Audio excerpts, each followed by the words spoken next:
Hello guys, welcome back to my channel. ഇന്ന് നമ്മൾ പറയാൻ പോകുന്നത് ഭയങ്കരമായിട്ടുള്ളൊരു സംഭവമാണ്. കൊളോസൽ ബയോസയൻസ് എന്ന സ്ഥാപനം 10,000 വർഷങ്ങൾക്ക് മുമ്പ് വംശനാശം വന്ന ഒരു ജീവിയെ പുനഃസൃഷ്ടിച്ചേക്കുവാണ്. അതിന് ഏകദേശം ഡയർ വൂൾഫ് എന്നാണ് പറയുന്നത്.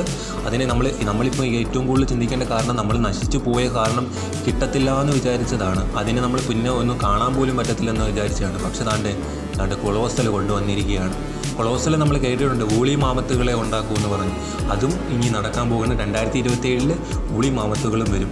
ഊളി മാമത്തുകൾ എന്ന് പറഞ്ഞാൽ നമ്മൾ പണ്ടത്തെ ഈ ഐസ് ഏജ് സിനിമ, ഈ ആനിമേഷൻ സിനിമയൊക്കെ കണ്ടിട്ടുള്ള കുട്ടികൾക്കും ചിലവർക്കൊക്കെ അറിയായിരിക്കും.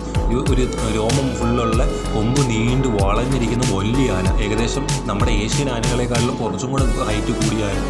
പക്ഷേ ഇപ്പോൾ ഇവർ ഉണ്ടാക്കിയെടുക്കുന്നത് ഇപ്പം പുനഃസൃഷ്ടിച്ച ഡയർ വൂൾഫ് എന്ന് പറയുന്നത് ഏകദേശം നമ്മൾ 10,000 വർഷങ്ങൾക്ക് 72,000 വർഷങ്ങൾക്ക് മുമ്പ് ജീവിച്ചിരുന്ന ഒരു ജീവിയുടെ DNA സാമ്പിൾ കളക്ട് ചെയ്ത് നമ്മോട് ഇപ്പോഴത്തെ ഗ്രേ വൂൾഫ് എന്ന് പറഞ്ഞ ഇനത്തിൽ ഈ വൂൾഫിനായിട്ട് ഇടപെടുന്ന വെച്ചാൽ അതിൻ്റെ രീതിയിൽ സമാനമായിട്ടുള്ള ഗ്രേ വൂൾഫിൻ്റെ DNAയുമായിട്ട് സാമ്യമുണ്ട്. അപ്പോൾ അതുവഴി ഉണ്ടാക്കിയെടുത്ത് 2-3 പപ്പിക്കുട്ടികളെ നമ്മളിപ്പം കൊളോസൽ അവരുടെ ഒഫീഷ്യൽ സൈറ്റിൽ കാണിച്ചിട്ടുണ്ട്.